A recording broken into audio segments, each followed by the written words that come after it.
नमस्ते विद्यार्थीओ। गया विडियोनी अंदर आपणे सामाजिक विज्ञान में पाठ नंबर 13 संसाधनों जतन और संरक्षण एनी अंदर आपणे छेल्ले वन और वन्य संसाधन की बात करी हती। एटले के जेटला संसाधनों विषे आपणे आ पाठ में समझवानुं हतुं ए बधा ज जे संसाधनों छे एना विषे आपणे समझी लीधुं।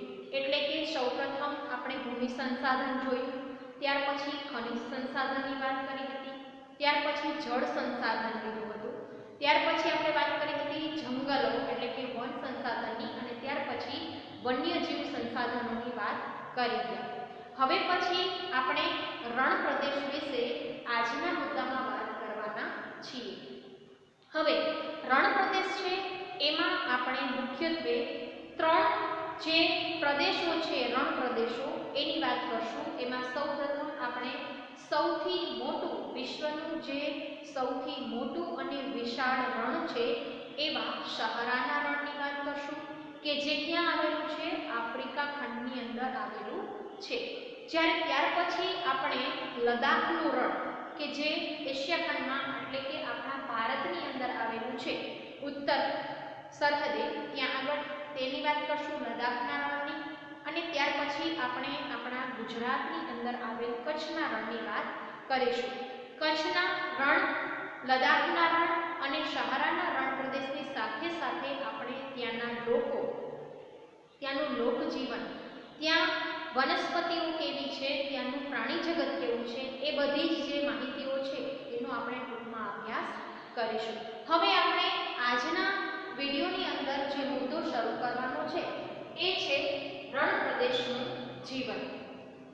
तो आपणे सौप्रथम मैं तमने जेम कीधुं के आपणे बात करवानी छे सौप्रथम सहारानुं रण। हवे रण छे એટલે સ્વાભાવિક રીતે આપણને ખ્યાલ આવી જાય કે ત્યાંનું જે વાતાવરણ હશે, ત્યાંનું તાપમાન હશે એ કેવું હશે તો કે ગરમ હશે, બરાબર। કારણ કે રેતી છે એનો પોતાનો ગુણધર્મ છે કે એ ગરમ પણ ખૂબ જલ્દી થઈ જાય છે, વધુ પ્રમાણમાં થાય છે અને ઠંડી પણ એટલી જ પડી જાય છે।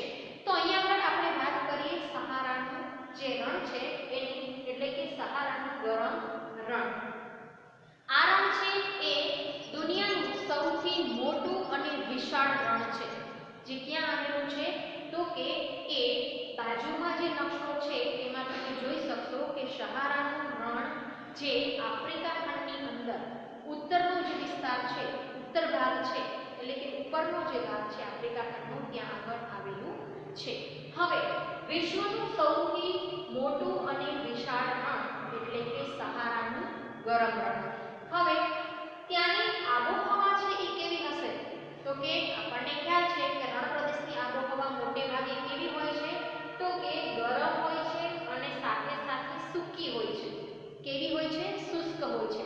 કેમ કે ત્યાં વનસ્પતિ अथवा तो वृक्षोનું પ્રમાણ છે એ નહિવત હોય।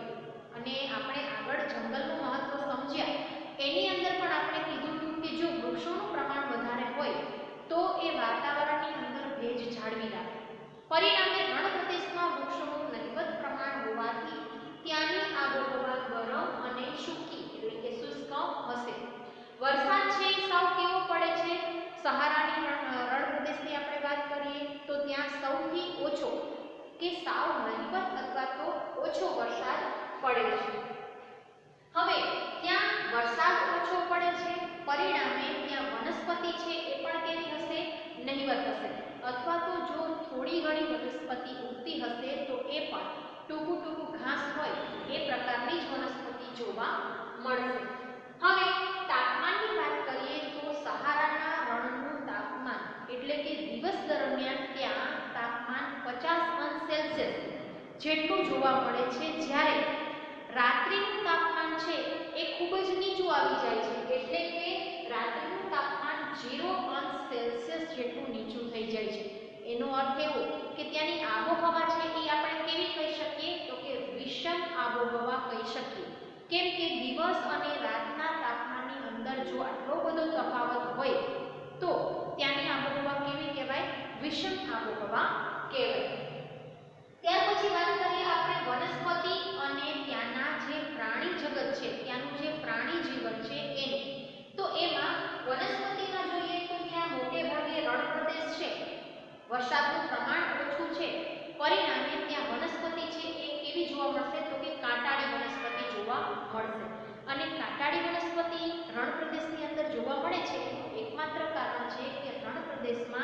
જે જમીનની અંદર પાણીનું તળ હોય છે એ તો સાવ ઓછું જ હોય છે, બરાબર, કારણ કે ત્યાં વરસાદ પડતો નથી એટલા માટે. તો એને કારણે ત્યાં જો કાંટાળી વનસ્પતિ હોય તો એને પાણી છે એ ઓછું જોતું હોય છે, બરાબર. પરિણામે ત્યાં આપણને વધારે પડતી વનસ્પતિ કાંટાળી જોવા મળે છે. કોઈ પણ રણ પ્રદેશ લઈ લો ત્યાં વનસ્પતિ છે એ મોટે ભાગે કાંટાળી વનસ્પતિ છે એ વધારે ઉગે છે. ત્યાર પછી ખજૂરના વૃક્ષો વગેરે જેવા જે વનસ્પતિઓ છે એ વધારે પડતી સહારાના રણની અંદર જોવા મળે છે. હવે રણમાં ખજૂરના વૃક્ષોથી ઘેરાયેલા રણદ્વીપો છે, એટલે કે દ્વીપ એટલે કે ટાપુ. જાણે કે ખજૂરીના વૃક્ષો એટલા બધા છે સહારાના રણની અંદર કે જાણે એક દ્વીપ હોય ખજૂરીના વૃક્ષોનો, એવું આપણને જોવા મળે છે. એટલે કે વૃક્ષો ખજૂરના વૃક્ષોથી ઘેરાયેલ રણદ્વીપ જેવો આપણને અહીં દેખાય છે. પ્રાણીઓની વાત કરીએ તો ત્યાં શિયાળ, ઝરખ, રણના વીછી, કાચીડા, રણની ઘોઘ, સાપ જેવા પ્રાણીઓ છે એ રણ પ્રદેશની અંદર એટલે કે સહારાના રણની અંદર જોવા મળે છે. ત્યાર પછી આપણે વાત કરીએ ત્યાંના લોકો વિશે. સહારાના રણ પ્રદેશની અંદર આપણે આગળ વાત કરી કે આબોહવા છે ત્યાંની કેવી છે, ખૂબ જ વિષમ છે, એટલે કે દિવસનું તાપમાન ખૂબ ઊંચું જાય છે જ્યારે રાત્રિનું તાપમાન છે ખૂબ જ નીચું વયું જાય છે. આ ઉપરાંત વરસાદનું પ્રમાણ પણ ત્યાં ઓછું છે, છતાં પણ ત્યાં આગળ લોકો છે આવી વિષમ આબોહવા હોવા છતાં પણ ત્યાંનું લોકજીવન છે એ કેવું છે, ધબકતું જોવા મળે છે, એટલે કે ત્યાં આગળ વસ્તી જોવા મળે છે. આગળ વાત કરીએ તો ત્યાં આગળ કેવા જનજાતિના લોકો છે એ વસવાટ કરે છે, તો એમાં આવશે સહારાના રણની વાત કરીએ છીએ તો ત્યાં આગળ બેદુઈ, તુઆરેગ, બર્બર વગેરે જેવી જનજાતિના લોકો છે એ આ રણ પ્રદેશની અંદર વસવાટ કરે છે, એટલે કે જોવા મળે છે.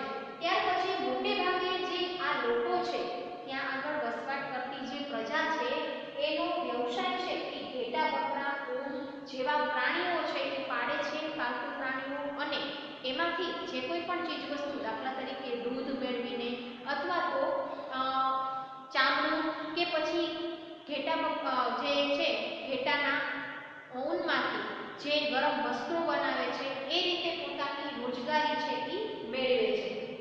એટલે કે દૂધ, ચામડા અને ઊનમાંથી એ જુદી જુદી વસ્તુઓ બનાવીને જેમ કે જાજમ છે, ગરમ ધાબળા છે, એના દ્વારા એ પોતાનો વ્યવસાય કરે છે અને રોજગારી એટલે કે આવક મેળવે છે. હવે રણની અંદર જ જ્યાં આપણે આફ્રિકાની અંદર સહારાનું રણ આવેલું છે ત્યાંની જ વાત કરીએ તો ત્યાં રણ પ્રદેશ જે છે ત્યાં આગળ જે નાઇલ નદીનો વિસ્તાર છે, નાઇલ નદી છે ત્યાંથી પસાર થાય છે, તો એ નાઇલ નદીના વિસ્તારની અંદર પાણીનો પુષ્કળ પ્રમાણમાં જથ્થો છે, એટલે કે ત્યાં આગળ પાણી વધારે પ્રમાણમાં હોવાથી જેટલા વિસ્તારમાં નાઇલ નદી પસાર થાય છે ત્યાં પાણીનો પુષ્કળ જથ્થો હોવાથી આ જે વિસ્તાર છે ત્યાંથી ખજૂર અને ઘઉં જેવા પાકોની ખેતી પણ કરવામાં આવે છે. તો એ રીતે પણ લોકો છે એ પોતાની રોજગારી મેળવે છે. આ ઉપરાંત ત્યાં જે સહારાનો રણ પ્રદેશ છે ત્યાં ખનીજોની વાત કરીએ તો ખનીજ તેલ પણ સહારાના રણમાંથી મળી આવે છે. સાથે સાથે જુદી જુદી ખનીજોની અંદર જોઈએ તો લોખંડ છે, ફોસ્ફરસ છે, મેંગેનીઝ છે, યુરેનિયમ છે જેવી વિવિધ પ્રકારની ખનીજો છે એ પણ સહારાના રણ પ્રદેશમાંથી મળી આવે છે. ત્યાર પછી જુદી જુદી ખનીજો મળે છે. આ ખનીજોના ઉત્પાદનથી લોકજીવનની અંદર પણ પરિવર્તન જોવા મળે છે. કઈ રીતે? તો કે ખનીજોમાંથી જે કંઈ પણ જુદી જુદી ખનીજો હોય એના દ્વારા લોકો જે સૌપ્રથમ કાચું મકાન બનાવીને રહેતા હતા તો એને બદલે સિમેન્ટ છે, લોખંડ છે એનો ઉપયોગ કરીને પાકા મકાન બનાવી અને રહેતા થયા છે. આ ઉપરાંત શહેરીકરણ છે એનો પણ વિકાસ થયો છે. તો આ રીતે લોકજીવન છે એની અંદર પણ ખનીજ અને ખનીજની જે પેદાશો છે એના દ્વારા પરિવર્તન જોવા મળે છે. ત્યાર પછી વિદેશના લોકોને તેલ ક્ષેત્રમાંથી રોજગારી પણ સહારાના રણની અંદર જે તેલ ક્ષેત્રો છે, કારણ કે ખનીજ તેલ પુષ્કળ પ્રમાણમાં મળે છે, પરિણામે ત્યાં આગળ જે તેલ ક્ષેત્રોનો જે વિકાસ થયો છે, ઉદ્યોગો વિકસ્યા છે એના ઉપર આધારિત હોય એવા તો એને કારણે વિદેશના જે લોકો છે એને રોજગારી પણ એમાંથી મળી રહે છે. તો આ વાત કરી આપણે સહારાના ગરમ રણની, કે જે ક્યાં આવેલું છે, આફ્રિકા ખંડની અંદર આવેલું છે. ત્યાર પછીની બીજા રણ પ્રદેશની વાત કરીએ તો એ છે લદ્દાખનો રણ પ્રદેશ. બરાબર. હવે લદ્દાખનું જે રણ છે એ ક્યાં આવેલું છે, તો કે આપણે સૌપ્રથમ જ જોયું કે લદ્દાખનું રણ છે એ ભારતની અંદર આવેલું છે, એશિયા ખંડની અંદર ભારતમાં આવેલું છે. હવે લદ્દાખનું જે રણ છે એ ખાપાચાન ના પ્રદેશ તરીકે પણ ઓળખાય છે. ખાપાચાનનો પ્રદેશ એટલે કે તો કે હિમભૂમિનો પ્રદેશ તરીકે પણ કયું રણ ઓળખાય છે, તો આપણે યાદ રાખવાનું છે કે લદ્દાખનું રણ છે એ ખાપાચાન અથવા તો હિમભૂમિના પ્રદેશ તરીકે જાણીતું છે. ક્યાં આવેલું છે, તો કે ભારતની ઉત્તરે લદ્દાખનું રણ છે એ આવેલું છે. જેમ આગળના રણની અંદર આપણે વાત કરી એમ જ અહીંયા પણ એના જે કંઈ પણ આબોહવાને લગતા પરિબળો છે એની વાત કરીશું. પણ ભારતમાં ઉત્તરે આવેલું છે લદ્દાખનું રણ, જે કયો પ્રદેશ છે, તો કે કેન્દ્ર શાસિત પ્રદેશ છે, એટલે કે ત્યાં આગળ કેન્દ્રનું સીધું શાસન છે. ભારતનું ઠંડુ રણ છે. બરાબર. લદ્દાખનું રણ છે એ ભારતનું કેવું રણ છે, તો કે ઠંડુ રણ છે. જ્યારે આગળ આપણે વાત કરી હતી સહારાના રણની, તો એ કેવું રણ હતું, તો કે ગરમ રણ હતું. હવે લદ્દાખનું રણ છે એ ઠંડુ રણ શા માટે છે, અથવા તો શું કામ આપણે એને ઠંડા રણ તરીકે ઓળખીએ છીએ, તો એ આપણે આગળ વાત કરીશું. અત્યારે સમજીએ કે ભારતનું રણ ઠંડુ રણ એટલે કે લદ્દાખનું રણ. ઉત્તરે કારાકોરમની જે પર્વતમાળા છે એ અને દક્ષિણની અંદર જાસ્કરની પર્વત શ્રેણી છે એ ત્યાંથી જ પસાર થાય છે. એટલે કે એટલો જે વિસ્તાર છે એ લદ્દાખના રણની અંદર આવે છે. આ ક્ષેત્રની મુખ્ય નદી છે એ કઈ છે, તો કે લદ્દાખના રણ ક્ષેત્રની મુખ્ય નદી એટલે કે સિંધુ નદી. મોટાભાગની જે નદી છે એ સિંધુ નદી છે ત્યાંથી પસાર થાય છે. ઊંચાઈના કારણે હવા છે એ કેવી છે, એક તો લદ્દાખનું રણ છે એ આપણે વાત કરી આગળ કે ભારતની ઉત્તરે આવેલું છે. બરાબર. જમ્મુ કાશ્મીરનો જે ઉપરનો જે ભાગ છે ત્યાં આગળ લદ્દાખનું રણ આવેલું છે. એ તમે બાજુમાં નકશાની અંદર પણ જોઈ શકો કે લદ્દાખનું રણ છે એ ક્યાં આવેલું છે, તો કે ભારતની ઉત્તરે જે જમ્મુ કાશ્મીરનો જે ઉપરનો ભાગ છે ત્યાં દર્શાવેલું છે એ તમે જોઈ શકો. તો ત્યાં એ આવેલું છે. એનો અર્થ એવો કે આ જે ક્ષેત્ર છે એ ઊંચાઈ ઉપર આવેલું છે. ત્યાં ઊંચા ઊંચા પર્વતો ને એ બધું છે. પરિણામે ઊંચાઈને કારણે અહીંની હવા છે એ કેવી છે, તો કે ખૂબ જ પાતળી છે. બરાબર. પાતળી હવા છે, સાથે સાથે અહીંની આબોહવા છે એ ઠંડી અને સૂકી છે. જેમ આપણે આગળ સહારાની રણની વાત કરતા હતા ત્યાંની આબોહવા પણ કેવી હતી, તો કે ત્યાંની આબોહવા છે એ ગરમ અને શુષ્ક હતી.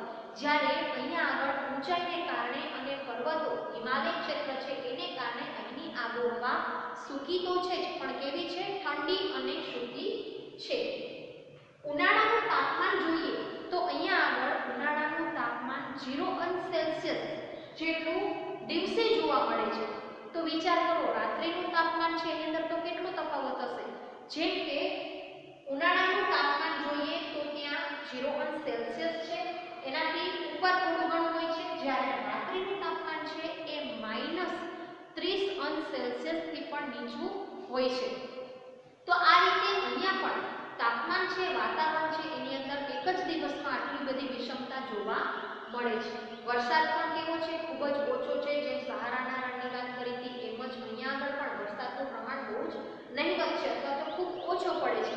ત્યાર પછી લદ્દાખના રણની અંદર આપણે વાત કરીએ તો એની વનસ્પતિ અને એનું પ્રાણી જીવન. કેવી વનસ્પતિ છે એ ત્યાં આગળ જોવા મળે છે અને ત્યાંનું પ્રાણી જીવન કેવું છે એ જોઈએ તો લદ્દાખનું રણ છે એ કેવું છે, ઠંડુ છે, એ આપણે આગળ વાત કરી ગયા. હવે શુષ્ક વાતાવરણને લીધે વનસ્પતિ છે એ ખૂબ જ ઓછી જોવા મળે છે. બરાબર. વાતાવરણ છે કેવું છે, શુષ્ક છે, ભેજનું પ્રમાણ છે નહીં. પરિણામે અહીંયા વનસ્પતિ પણ ઓછી જોવા મળે છે અને સાથે સાથે જે વનસ્પતિ થોડી ઘણી જોવા મળે છે એમાં પણ વધારે પ્રમાણમાં ટૂંકું ટૂંકું જે ઘાસ હોય છે એ ઉગેલું જોવા મળે છે અથવા તો એ જ માત્ર ત્યાંના વાતાવરણમાં ઉગી શકે છે, જેનો ઉપયોગ ઘાસ પાલતુ જાનવરોના ચારામાં ત્યાંના લોકો છે એ એનો ઉપયોગ કરે છે. ખીણ પ્રદેશમાં દેવદાર, પોપલરના વૃક્ષો જોવા મળે છે. જે ખીણનો વિસ્તાર છે ત્યાં મોટે ભાગે દેવદાર એટલે કે ખૂબ ઊંચા દેવદારના વૃક્ષો હોય છે એ અને પોપલર જેવા વૃક્ષો છે એ વધારે પ્રમાણમાં જોવા મળે છે. ખીણ પ્રદેશમાં દેવદાર અને પોપલરના વૃક્ષો છે. ત્યાર પછી વનસ્પતિની વાત થઈ ગયા પછી આપણે પક્ષીઓની વાત કરીએ તો અહીંયા આગળ પક્ષીઓની પણ વિવિધ જાત જોવા મળે છે. જેમ કે કયા પક્ષીઓ છે તો એ આપણે બાજુમાં એના ચિત્રો પણ જોશું. જેમ કે દેવદાર, દેવચકલી છે, રેડ સ્ટાર્ટ છે. જો નામ પણ કેવા છે અગર આપણે એક વખત વાંચીએ તો આપણે યાદ પણ ના રહે. દેવચકલી, રેડ સ્ટાર્ટ, ચુકર, ગ્રેન્ડલા, સ્નો પાર્ટ્રીજ એટલે કે બરફનું તેતર, બરાબર, એ પક્ષી. ત્યાર પછી તિબેટનો સ્નોકોક છે એ પણ અહીંયા આગળ લદ્દાખના રણમાં જોવા મળે છે. ત્યાર પછી રેવે અને હક જેવા પક્ષીઓ છે એ લદ્દાખના રણ વિસ્તારમાં જોવા મળે છે. ત્યાર પછી પ્રાણીઓની વાત કરીએ તો પ્રાણીઓમાં હિમદીપડા, કારણ કે ત્યાં આગળ હિમાલયનો જે પ્રદેશ છે કારાકોરમની શ્રેણીની આપણે વાત કરી તો ત્યાં પર્વત શ્રેણીની અંદર હિમાલયની અંદરથી એટલે કે પ્રાણીઓમાં હિમદીપડા છે. પછી લાલ લોમડી છે એટલે કે શિયાળ જેવું જ એક પ્રાણી, બરાબર, લાલ લોમડી. મારમોટ એટલે કે જેને મોટી ખિસકોલી તરીકે ઓળખીએ આપણે, બરાબર, તો એવો મારમોટ છે. ગેરુઆ રંગનું રીંછ છે એ પણ ત્યાં આગળ જોવા મળે છે. આ ઉપરાંત હિમાલયન કાહલ પણ જુદા જુદા પ્રાણીઓ છે એ લદ્દાખના રણ વિસ્તારમાં જોવા મળે છે. હવે જે પાલતુ પ્રાણીઓની આપણે આગળ વાત કરી કે જેને એ લોકો ઘાસ છે તો ઘાસ થાય છે એ એને ખવડાવે છે, તો આવા પાલતુ પ્રાણીઓ છે એમાંથી ત્યાંના લોકો છે એ દૂધ અને માંસ મેળવવા માટે ઉપયોગ કરે છે. અને એ પાલતુ પ્રાણીઓમાં મોટે ભાગે જંગલી બકરી છે, બરાબર, પછી ઘેટા છે, યાક છે, એ વધુ પ્રમાણમાં ત્યાંના લોકો છે એને પાળે છે, બરાબર. તો ત્યાંના પાલતુ પ્રાણીઓમાં જંગલી બકરી, યાક, ઘેટા વગેરે થશે. અને યાકના દૂધમાંથી તેઓ શું બનાવે છે? પનીર. ત્યાં જે પનીર છે એ કયા પ્રાણીના દૂધમાંથી બને છે તો કે યાકના દૂધમાંથી બને છે, બરાબર. અને કયા વિસ્તારની વાત કરી છે આપણે? લદ્દાખના રણ પ્રદેશની વાત કરીએ છીએ. આ ઉપરાંત જે બકરી છે, ઘેટા છે, યાક છે, એના ઊનમાંથી પણ તેઓ ગરમ કપડાં છે એ બનાવે છે. હવે પછી આપણે આના પછીના મુદ્દાની અંદર જોઈએ તો એમાં આપણે લદ્દાખના રણની જ વાત કરીશું. એમાં લોકોનું લોકજીવન કેવું છે એની વાત કરીશું. અને ત્યાર પછી આપણે વાત કરીએ છેલ્લો મુદ્દો આ પાઠની અંદરનો એટલે કે કચ્છના રણનો.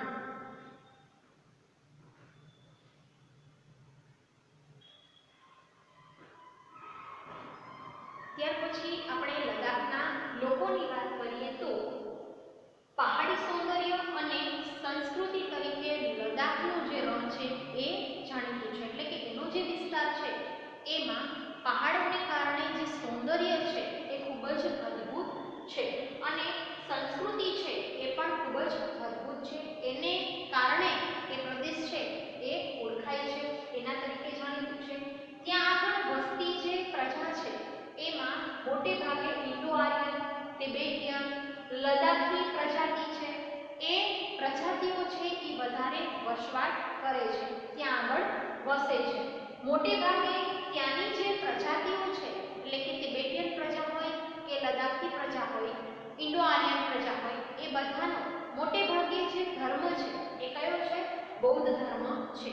પરિણામે બૌદ્ધ ધર્મને કારણે ત્યાં આગળ અનેક બૌદ્ધ મઠો છે એ પણ સ્થપાયેલા જોવા મળે છે અને એ પણ ખૂબ જ જોવાલાયક છે. એમાં આપણે આગળ વાત કરીશું હેમિસ, હિક્સે અને રો. જે બૌદ્ધ મઠો છે એ ખૂબ જ જોવાલાયક છે. તો ત્યાર પછી ઉનાળાની અંદર ત્યાં આગળ જવ, બટાકા, વટાણા આવા જે પાકો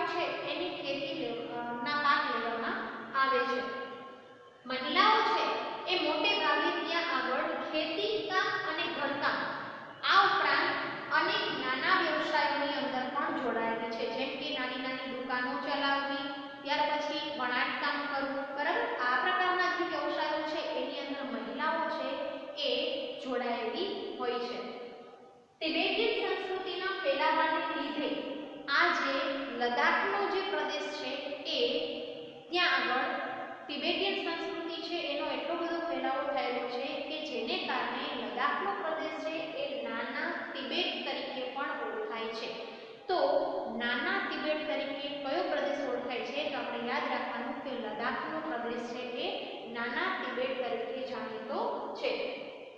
ત્યાર પછી લોકોનું જીવન છે ત્યાંના એ ખૂબ જ સાદું અને સરળ છે. આ ઉપરાંત ત્યાં આગળ પ્રવાસન ઉદ્યોગ છે એનો વધારે વિકાસ થયો છે, કેમ કે વિદેશથી લોકો છે એ ત્યાંનું પ્રાકૃતિક સૌંદર્ય જોવા વધારે પડતા આકર્ષાઈને આવે છે. પરિણામે એ લોકો પર આધારિત જે પ્રવાસન ઉદ્યોગ છે એ ત્યાં વધારે વિકસેલો જોવા મળે છે. અહીંના મઠો, આગળ જ વાત કરીએ આપણે કે હેમિસ, પિક્સે, રોમ જેવા મઠો છે, જે બૌદ્ધ મઠો, એ હિમનદી, ઘાસના મેદાન, આ જે સ્થળો છે એ આ જે પ્રદેશો છે એ વધુ જોવાલાયક છે. અહીંના ઉત્સવો અને ધાર્મિક અનુષ્ઠાનો છે એ પણ જોવું એક લાભો છે. આમ કહીએ તો લદ્દાખનું જીવન જોવું એ જ એક અદ્ભુત લાભો ગણાય છે. પરિણામે ત્યાં દેશ વિદેશથી લોકો છે એ ત્યાં ફરવા માટે આવે છે. લેહ છે ત્યાંનું જે મુખ્ય, લદ્દાખનું જે મુખ્ય શહેર છે એ છે લેહ, જે હવાઈ અને જમીન માર્ગે જોડાયેલું શહેર છે. હવાઈ માર્ગે અને જમીન માર્ગે જોડાયેલું શહેર એટલે કે લેહ. ત્યાંથી ધોરીમાર્ગ નંબર 1A પસાર થાય છે, એટલે કે રાષ્ટ્રીય ધોરીમાર્ગ છે એ કયા નંબરનો, તો કે 1A નંબરનો રાષ્ટ્રીય ધોરીમાર્ગ ત્યાંથી પસાર થાય છે. આ ઉપરાંત આધુનિકીકરણને કારણે અહીંના જીવનની અંદર પણ પરિવર્તન જોવા મળે છે. આધુનિકીકરણ, પશ્ચિમીકરણની અસર લગભગ બધા જ લોકજીવન ઉપર થઈ છે. તો એવી જ રીતે લદ્દાખના લોકજીવન ઉપર પણ આધુનિકીકરણની અસર જોવા મળે છે. પરિણામે લોકો છે એ પ્રકૃતિથી કદમ તો મિલાવે જ છે. આધુનિકીકરણ હોવા છતાં પણ લોકો પ્રકૃતિ સાથે તાલમેલ મિલાવીને જ ચાલે છે. આમ છતાં પ્રાકૃતિક સંપદાનો તેઓ ઘણો બધો કરકસરપૂર્વક ઉપયોગ કરે છે, કારણ કે ત્યાં આગળ મોટે ભાગે જે સંપત્તિ મળે છે એને કેવી મળે છે, પ્રાકૃતિક એટલે કે કુદરત પાસેથી પ્રાપ્ત થયેલી જે સંપત્તિ છે એ મળે છે. તેનો તેઓ બને એટલો કરકસરપૂર્વક ઉપયોગ પણ કરે છે. એનો અર્થ એવો કે તેઓ પ્રકૃતિ સાથે તાલમેલ મિલાવી અને ચાલે છે. આધુનિકીકરણથી પરિવર્તન થયેલું હોવા છતાં તે પ્રકૃતિ સાથે તો તાલમેલ જાળવી રાખે છે. અહીંયા આગળ આપણે વાત કરી લદ્દાખના જે ઠંડા રણ પ્રદેશ છે એની. હવે પછી આપણે વાત કરીએ કચ્છનું રણ. છેલ્લો મુદ્દો આપણે આ પાઠની અંદર જોઈએ તો એ રણ વિસ્તાર એટલે કે કચ્છનું રણ. ગુજરાતની ઉત્તર પશ્ચિમ સરહદ જે છે ત્યાં આગળ કચ્છનું રણ આવેલું છે. ક્યાં આવેલું છે, તો કે ગુજરાતની જે ઉત્તર પશ્ચિમ સરહદ છે ત્યાં આગળ કચ્છનું રણ આવેલું છે. હવે કચ્છના રણની ઉત્તરે જોઈએ તો બાજુમાં તમે નકશાની અંદર પણ જોઈ શકશો કે કચ્છના રણની ઉત્તરે પાકિસ્તાન દેશ આવેલો છે ઉત્તર ભાગની અંદર. જ્યારે રાજ્યની વાત કરીએ તો એ રાજસ્થાન રાજ્ય આવેલું છે. ફરી જોઈએ કે કચ્છના રણની ઉત્તરે પાકિસ્તાન દેશ અને રાજસ્થાન રાજ્ય છે એ આવેલું છે. ત્યાર પછી કચ્છનું રણ છે એના બે ભાગ પડે છે.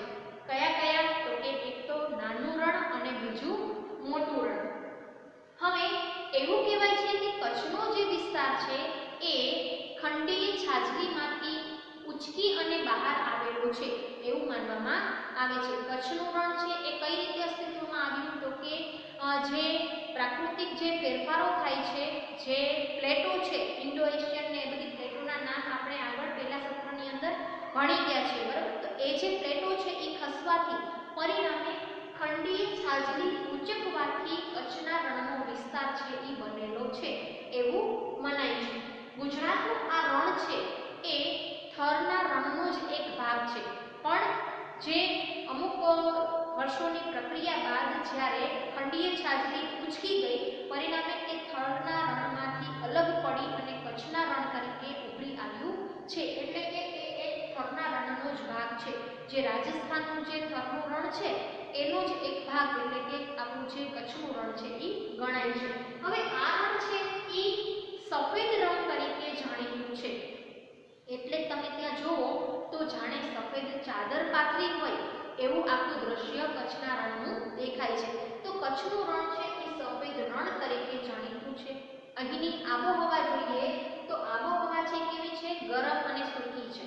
જેમ આપણે સહારાની રણની વાત કરી હતી ને, ત્યાંની આબોહવા પણ કેવી હતી? ગરમ અને શુષ્ક હતી, સૂકી હતી. એવી જ રીતે આ કચ્છના રણની આબોહવા પણ ગરમ અને શુષ્ક છે.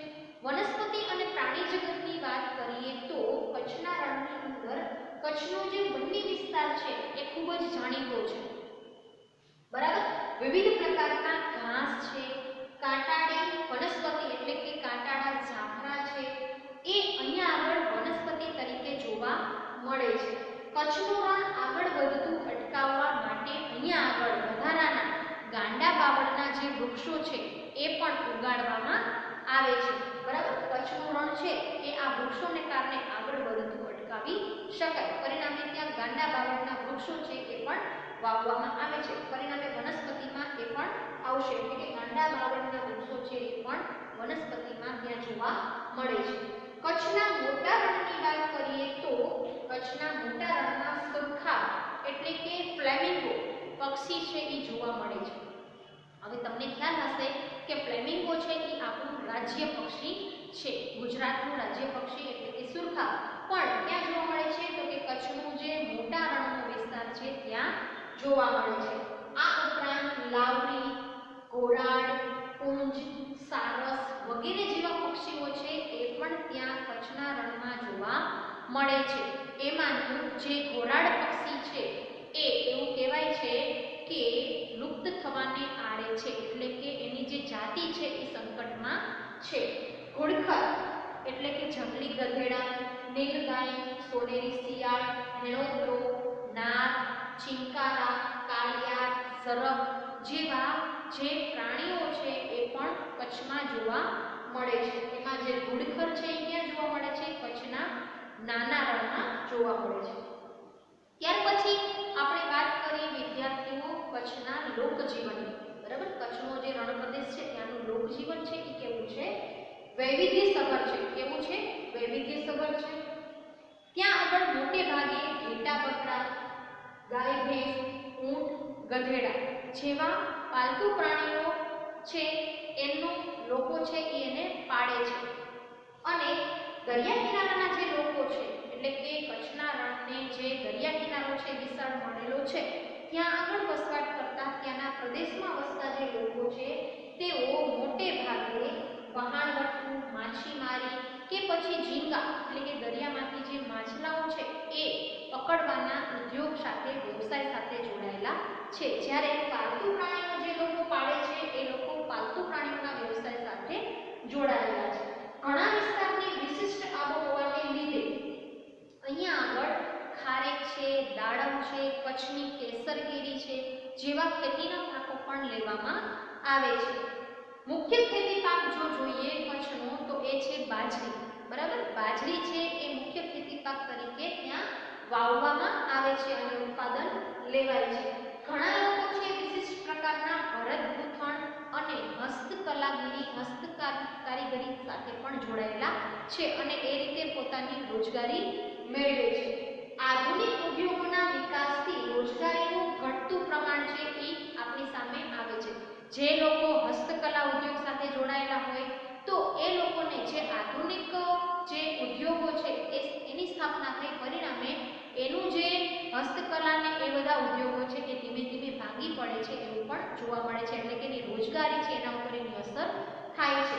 પ્રવાસન ઉદ્યોગનો વિકાસ છે એ હાલ ત્યાં ખૂબ જ મોટા પ્રમાણમાં જોવા મળે છે અને પરિણામે લોકો છે એ પ્રવાસન ઉદ્યોગ સાથે જોડાય છે અને પોતાની આવક છે એ મેળવે છે, રોજગારી પ્રાપ્ત કરે છે. હવે એમાં આપણે વાત કરીએ તો કચ્છનો જે ભૌગોલિક વિસ્તાર છે એ કેવો છે? તો કે સપાટ છે. સપાટ પરિસ્થિતિને કારણે ત્યાં આગળ પેરાગ્લાઇડિંગ જેવી જે સાહસિક પ્રવૃત્તિ છે ઉપર તમે જોઈ શકો કે કઈ રીતે પેરાગ્લાઇડિંગની જે પ્રવૃત્તિ છે એ થતી હોય છે. તો આ રીતે પ્રવાસન ઉદ્યોગ છે એના દ્વારા પણ આવી પ્રવૃત્તિઓ કરીને પણ લોકો પોતાની રોજગારી મેળવે છે. તો આ છે એની ખાસ વિશેષતા છે, પેરાગ્લાઇડિંગ છે એની પ્રવૃત્તિ એ. હવે વિદ્યાર્થીઓ અહીંયા આગળ આપણે પાઠ નંબર 13 સંસાધનોનું જતન અને સંરક્ષણ પૂર્ણ કરીએ છીએ. હવે પછી નવો પાઠ જે આપણે શરૂ કરશું એ આપણે પાઠ નંબર 8 શરૂ કરીશું. તમારે બધાએ પાઠ એક વખત વાંચી લેવાનો છે.